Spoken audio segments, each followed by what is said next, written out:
Saudi আরবে হজের মৌসুমে ধর্মীয় আবহের মাঝেও আলোচনায় মূল্যস্ফীতি, যুদ্ধ পরিস্থিতি, সরবরাহ সংকট আর বৈশ্বিক অর্থনৈতিক চাপ সব মিলিয়ে পণ্যের দাম বেড়েছে কয়েক গুণ। তাই মক্কার বাজারে ভিড় থাকলেও হিসাব কষে খরচ করতে হচ্ছে হজ যাত্রীদের। অতিথি ক্রেতাদের ক্রয় ক্ষমতা কমে যাওয়ায় এবছর তুলনামূলক কম বিক্রিবাট্টা। ফোটানোর ঝামেলা ছাড়াই নিরাপদ পানির জন্য ঘরে আনুন পিওরিট। কল করুন 16627। হজ মৌসুমে মক্কায় কেনাকাটায় ব্যস্ত মুসল্লিরা।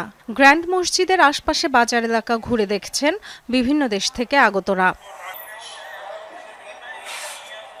চাহিদার শীর্ষে খেজুর, আতর, জায়নামাজ, স্বর্ণ বা রূপার অলংকার।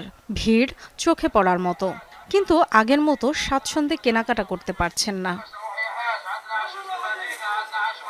বৈশ্বিক অর্থনৈতিক অস্থিরতার আঁচ লেগেছে মক্কার বাজারেও। যুদ্ধ পরিস্থিতি ও হরমুজ প্রণালী ঘিরে অচল অবস্থার প্রভাব পড়েছে সরবরাহ ব্যবস্থায়, বেড়েছে পরিবহন ব্যয়। ইসলামের পবিত্রতম স্থানের আশপাশের বাজারগুলোতেও বেড়ে গেছে পণ্যমূল্য। নিত্য প্রয়োজনীয় পণ্য থেকে উপহার সামগ্রী সবকিছুর দাম বেড়েছে আগের তুলনায়। গত বছরও আমি হজ পালন করেছি, কিন্তু এবছর দাম দরের ক্ষেত্রে অনেক পার্থক্য দেখছি, বিশেষ করে হরমুজ প্রণালী বন্ধ থাকার কারণে। মূল্য বৃদ্ধির প্রভাব শুধু এখানে নয়, পুরো বিশ্বেই পড়েছে। কিছু উপহারের জিনিস কিনতে বের হয়েছিলাম, কিন্তু দাম আমার চিন্তার বাইরে। আগে এখানে জিনিসপত্র কিনলে দাম কিছুটা কম ছিল, এমনকি স্বর্ণ, রূপা আর আতরের দামও আগের তুলনায় অনেক বেশি মনে হয়েছে।